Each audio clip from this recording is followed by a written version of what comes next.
You're listening to How to Drink Less, and I'm your host, Adriana Cloud. Whether your goal is to cut back, take a break, or say goodbye to alcohol for good, this podcast will help you stop drinking on autopilot, learn how to manage cravings, and feel fully in control around alcohol. It's easier than you think. Listen on to find out how. Hi friends, welcome back. Last week we talked about the myth that alcohol makes you feel more confident, and I explained what really happens when you drink. If you haven't listened to that episode, make sure to check it out. It's episode 52. But the short version of the episode is that alcohol does not give you more confidence. It just suppresses the voice of the inner critic and it sedates your nervous system. So it makes it easier to say and do certain things that you would hesitate to do if you were sober. Today, we're going to talk about how to handle that voice of the inner critic and how to build up your innate confidence so that you don't need alcohol in the first place. Because otherwise, as long as you continue to outsource your confidence to alcohol, you're just becoming more dependent on it and you feel even more lost and insecure without it. First of all, let's clarify what confidence even is. Confidence doesn't mean you have no inner critic whatsoever. It means knowing how to talk back to that little voice and how to reframe whatever it is saying to you.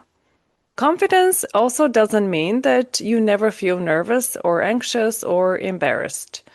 It means being willing to feel those feelings and trusting yourself to act anyway. It means you know yourself and your skills and your strengths, and you know you can figure things out. And that even if you're still a work in progress, which all of us are, you know that you're always going to have your own back in the process. That's how I think about confidence. And now let's talk about what this means in practical terms when you find yourself reaching for liquid courage. First of all, notice that the thought, I need a drink, is actually code for I feel anxious, uncertain, self-conscious, awkward, and so on. You don't actually need a drink. No one ever needs a drink because alcohol is not a requirement for human survival. So there are absolutely zero situations that require a drink on a physiological level. Alcohol is just a means to an end. So when you catch yourself thinking, I need a drink, ask yourself, why? What am I trying to avoid feeling right now? Once you've identified the feeling you're trying to avoid, your first course of action is to calm your nervous system down. The feelings that are the opposite of confidence, for example, anxiety, usually present as an activated nervous system. What this means is that your body reacts as if it's in danger, and in more extreme cases, you go into fight, flight, or freeze mode. And when you're in that state, you can't really think clearly. Your rational thinking brain kind of goes offline, and the part of the brain that takes over is the primitive brain, which is only concerned with your survival. So, when you realize that your nervous system is activated, you need to calm yourself down first. The simplest way to do that is to take a few deep breaths. I know, it sounds so basic. I can practically hear you rolling your eyes at me. But a long exhale downregulates your nervous system really quickly. And it's something that you can do wherever you are. Other things you can do is to rub your hands down your cheeks and specifically to focus on relaxing the jaw with your hands. This is because physical touch on your face feels very comforting. And when you relax the jaw, that stimulates the vagus nerve, which triggers the body's rest and digest response. If you're alone, you can also try humming, which I guess you could do even if you're not alone. But humming also stimulates the vagus nerve, so it will help you to calm yourself down. So those are 3 really quick things you can try to calm yourself down so that your rational thinking brain comes back online and you can think more clearly. Then ask yourself, what is the inner critic saying to you that makes you feel self-conscious, anxious, uncertain about the situation? because that voice is what's creating the feeling that you're trying to numb by drinking. Let's say the thought is something like, they won't like me. First, ask yourself, is it true? Can you be absolutely sure that this is true? Play with the idea that your brain might be wrong. We're not trying to jump to the opposite extreme and get you to believe something like, everyone will absolutely adore me. But can you introduce some doubt and poke holes into whatever the inner critic is saying to you? Research shows that people underestimate how much other people like them, so that's a good thing to remind yourself if that's the line of thinking that you find yourself following. And on a very basic level, you're also probably not a fortune teller or a mind reader, so you cannot be sure what other people will think about you. If the thought is something like, I don't know what to say, or I'm not interesting enough, same thing. Are you absolutely sure that that's true? Is it possible that you're not the best judge of whether people find you interesting? And what does it even mean to be interesting? If you start poking around this idea, you realize that interesting is a relative term. What one person finds interesting might bore other people to tears. You can't ever crack the code on how to be interesting because there isn't a formula of what that looks like. If you talk to me about golf or cryptocurrency, I'm going to yawn and think that you're criminally dull. But if you can deliver a 3-hour lecture on punctuation, I would be riveted and I'll think you're so interesting. So remember that how you are perceived depends on the other person, and you cannot control that. Whether or not they're interested or bored is completely outside of your control. Next, ask yourself, do you have any evidence to contradict whatever thought the inner critic has offered you? Whatever that little voice is saying, do you have any evidence you can bring that this might not be true? Again, we're not trying to jump to the opposite end and be delusional. We're just trying to get out of the black and white thinking that most of us tend to engage in. So, do you have any evidence that some people do like you? Do you have any evidence at all that sometimes people think you're funny and sometimes people laugh at some of your jokes? Do you have evidence that even though your brain tends to freak out before you meet new people, that sometimes those interactions actually go more smoothly in the moment than you were expecting? We're just trying to plant seeds here. You have to train yourself to think like a lawyer who is building a case for the defense. Whatever the inner critic is saying to you, you're trying to find inconsistencies in that story and introduce any evidence to the contrary in order to weaken its arguments. Even if it's evidence from 2 years ago, even if it was just on a few occasions, it all still matters and it all still counts. The other thing I want you to remind yourself is that feeling anxious or shy or a bit self-conscious or awkward, it's all part of the human condition. If you feel like that, it's not because there is something wrong with you. It's because you're human. Every single human being feels that way sometimes. It's completely normal to feel that way. In fact, it would be quite strange if you did not feel that way. So reminding yourself that you're not the only one can be quite powerful. And because we're talking about drinking and the urge to drink to neutralize anxiety, it's worth reminding yourself that alcohol does not inoculate you against anxiety and awkwardness. In fact, I'm sure that you can go back through your memories and remember times when you were drinking and you still felt awkward or frustrated or uncertain or embarrassed and everything else that's the opposite of confident. Alcohol might soften certain emotions temporarily, but it doesn't completely eliminate them. And alcohol cannot cure you of the human condition. And of course, also, alcohol doesn't actually solve for the cause of those emotions, nor does it help you to build real confidence that isn't conditional on what's in your glass. Remember that confidence doesn't come from external validation. It has to come from your relationship with yourself because you cannot control how other people think of you or react to you. And the way to improve your relationship with yourself is exactly what I've just described.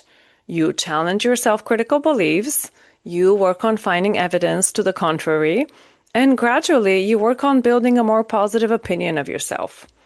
And even while you're building up your self-confidence and self-esteem, remember that the goal is not to never feel awkward or shy or embarrassed.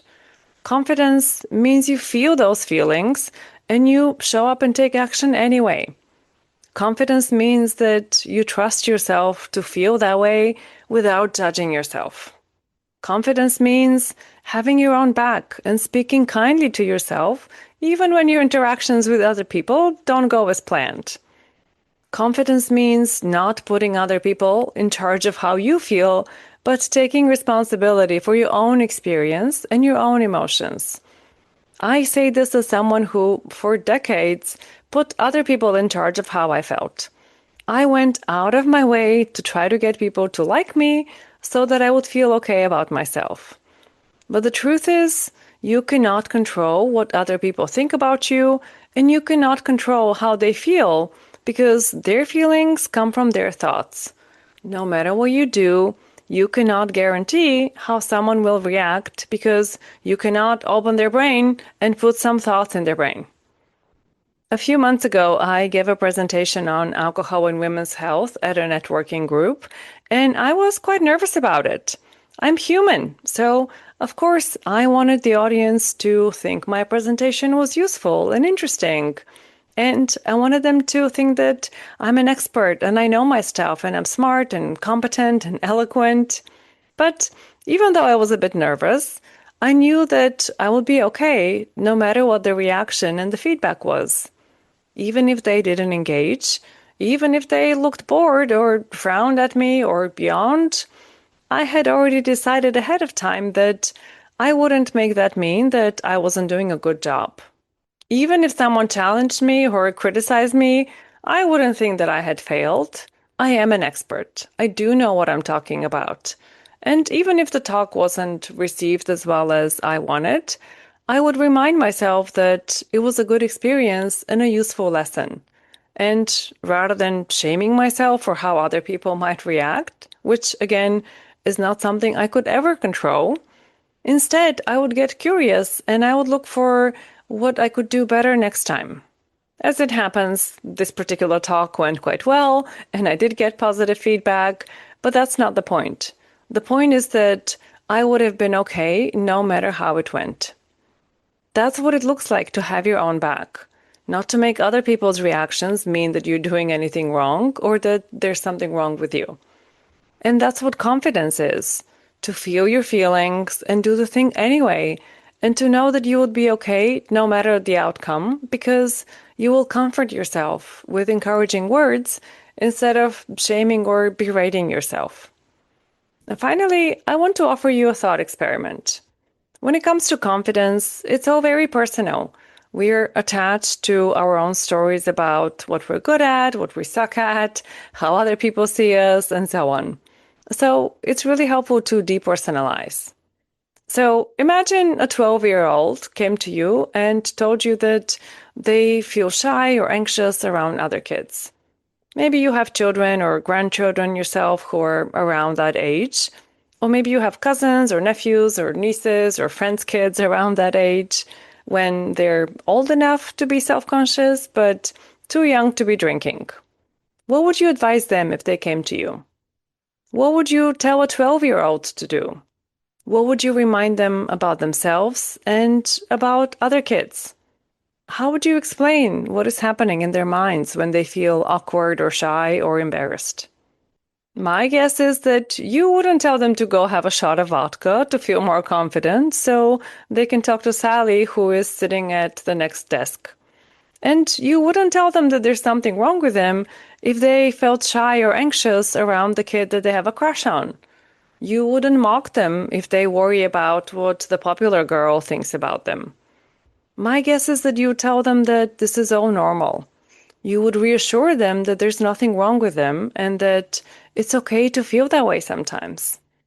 And you would probably help them to find a way to approach Sally and start a conversation, even if they feel a bit shy and their heart is pounding. You wouldn't say, well, sorry, kiddo, if you feel nervous, I'm afraid the verdict is you just have to sit quietly on the side and never say a word until your nervousness disappears. Isn't it funny that we would do that with kids? We expect them to be able to process their feelings and to deal with them without drinking. We expect them to feel the fear or anxiety or whatever and to do it anyway. Yet, at some point, we start to believe that we as adults are not capable of doing that ourselves and we need the alcohol to feel more confident. Do you see that that's a little ridiculous? So, this is one approach you can take. Talk to yourself and treat yourself as if you're a preteen and alcohol is not an option, and see what happens. And email me to tell me. I'm curious what that perspective shift will help you to realize. So, let's do a quick recap. First, when you have the urge to drink because you feel anxious or nervous or awkward, and you're telling yourself that the alcohol will help you feel more confident, first thing you do is take a few moments to calm down your nervous system. Next, identify what your inner critic is saying to you in that moment. Then challenge that thought and look for evidence to the contrary. Remind yourself that all feelings are part of being human, alive in the world, and you can't control what other people say or feel or do. All you can control is yourself, so practice having your own back. And finally, normalize that it's okay to feel however you're feeling.